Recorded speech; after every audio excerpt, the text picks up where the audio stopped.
Don't let the 2024 election derail your finances in 2025. Let's go ahead and prepare now to win with our financial future. After all, we want to make sure that we have a solid foundation starting now going into 2025 so that we can stave off anything that may come our way or at least lessen the burden or the blow. Welcome back to my channel. My name is Naja. And I am here to share with you guys how we can prepare our finances for 2025 after the election.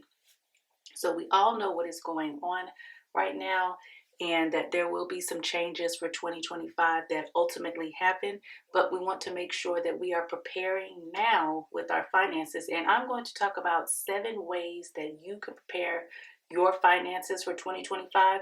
These are things that I personally will be doing as well. So I'm not sharing with you anything that I'm not doing or that I'm not prepared to do. So make sure you get a pencil, a notepad, or a journal, a notebook, and make sure that you go ahead and write these things down. Feel free to pause the video at times that you need to in order to write down something, just in case if you don't catch it, or feel free to replay this video and or share it with someone. Which brings me to, if you are not already subscribed to the channel, go ahead and make sure you subscribe to the channel and hit that all notification bell so that you don't miss any of the uploads that I share regarding budgeting, investing, side hustle, and mortgage-free life. Let's go ahead and get into the 7 things that we need to do in order to prepare our finances for 2025. The first thing that I want you to do is sit down, write down your financial goals for 2025, okay?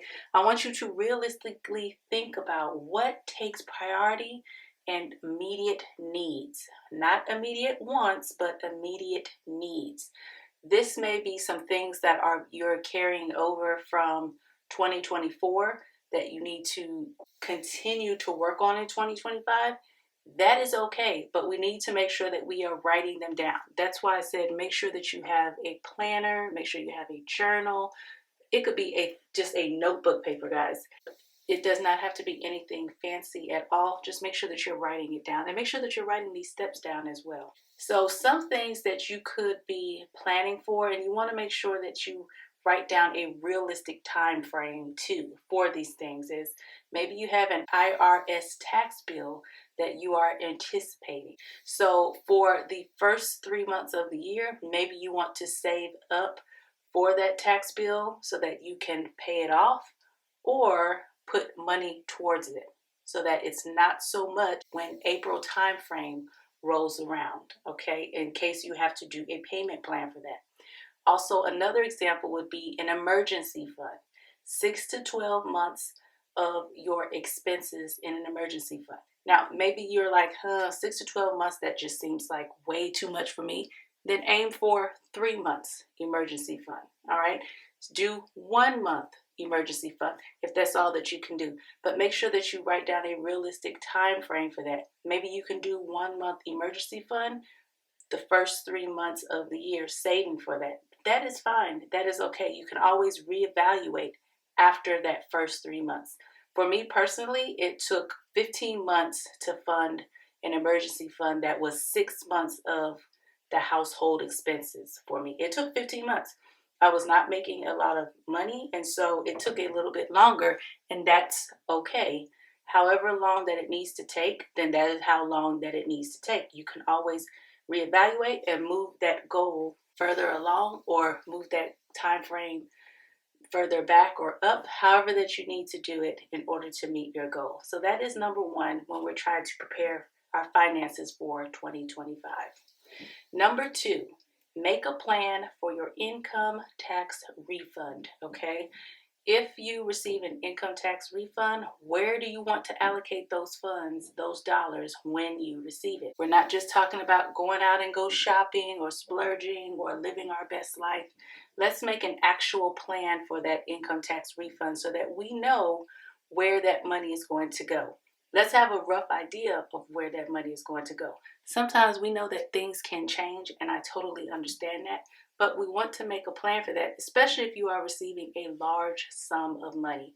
You don't want to take a chance of, oh, well, I'll just figure it out as I go along.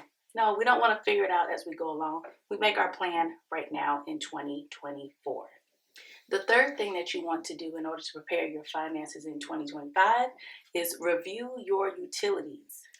Review your utility bills to see what the average is for them, or the high amount that you have paid for certain seasons, so that you can average out and see how much it is going to be estimated that those bills are going to be, as well as grocery bills that you've had every month and other household expenses. You may find your budget for 2024 will not work in 2025, especially if you under budgeted for 2024. So upping the percentage amount you allocate to these expenses will help ease the burden. I love what JB 2 Cents stated on a shorts video. She said that she was actually doing her annual budget and she has upped her grocery bill by 3%. And that was a little bit based off of what she knew, that, hey, my budget is not working out for the current grocery bills that I have, and I know that I need to go ahead and up it just a little bit. I just came out with a video last week that was talking about how you can prepare in 2025 for your grocery bill. And I gave 10 different ways and 10 different things that you can do in order to help with your grocery bill and help you save more money. So definitely make sure you check that video out. Also, you may want to start a 1 month ahead fund, which is popular in the budgeting community. That is where you look at all your utilities, your expenses for your household, all of those things that are a need for you, including mortgage and rent, insurance that you may have, renters or homeowners insurance, as well as your escrow account for property taxes if you own a home. And you want to start saving up for that, so that each month you're putting a little bit aside for those different categories that you have. And so eventually you have 1 month where you can get ahead in your bills if something were to occur and happen. Individuals do this by saving cash, or they do it by saving digitally in a savings account. So that is also one thing that you may want to look at when you're reviewing your utilities, your groceries, and your other household expenses in order to prepare for 2025 with your finances.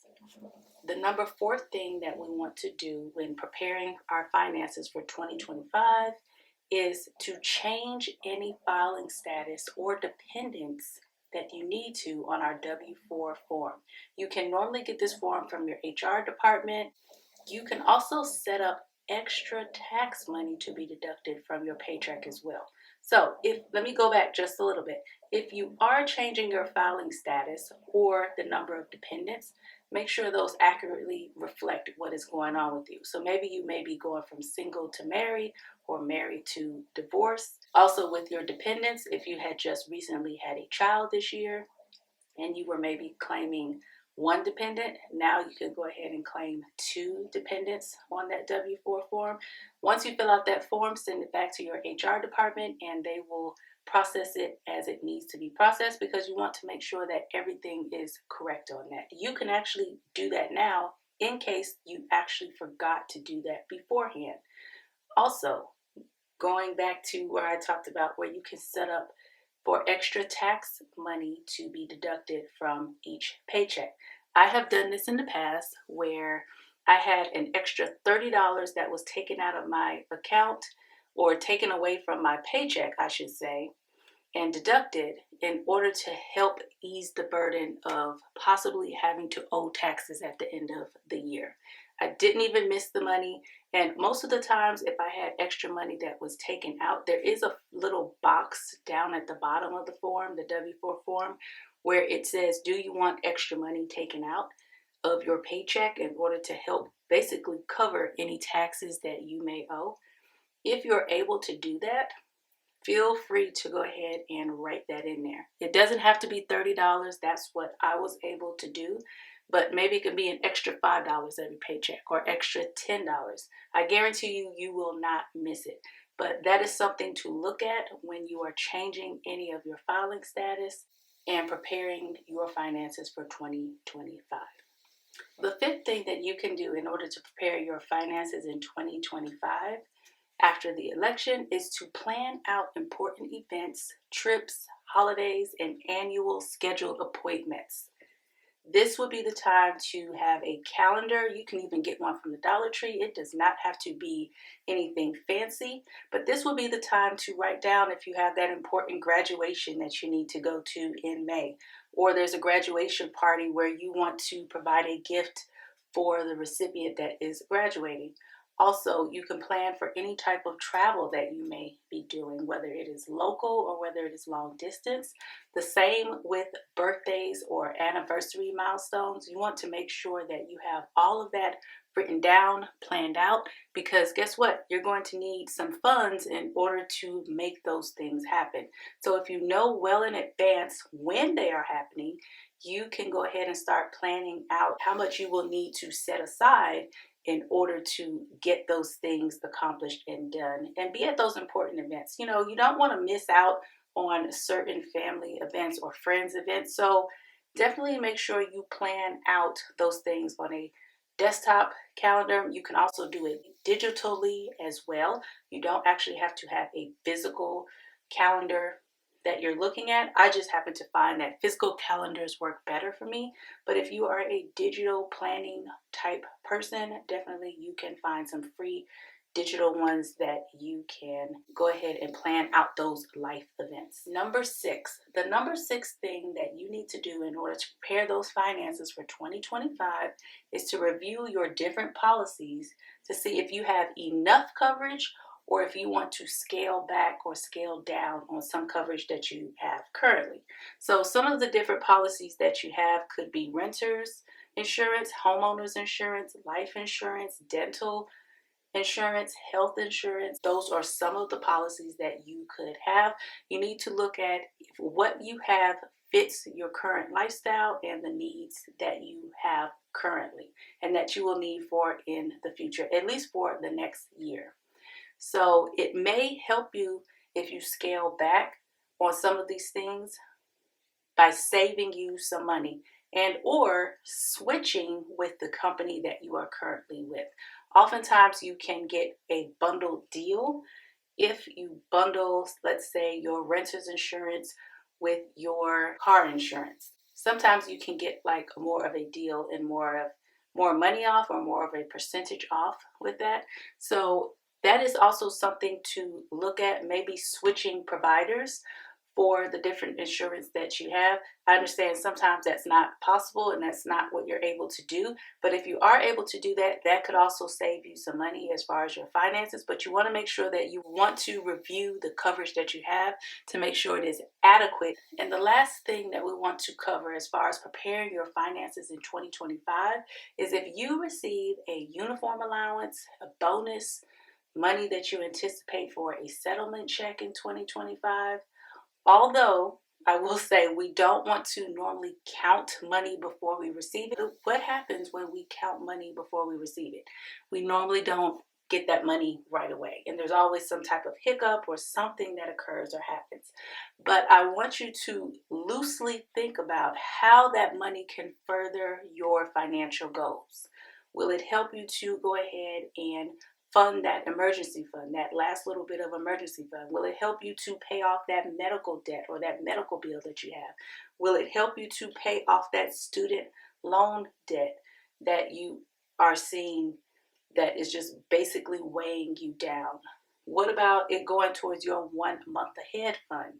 Or maybe it can help with groceries for the next few months by adding a little bit extra to the budget that you have. So you want to look at any type of extra money that comes in and just think about it, especially if you know that it's coming up. How are you going to spend that money wisely?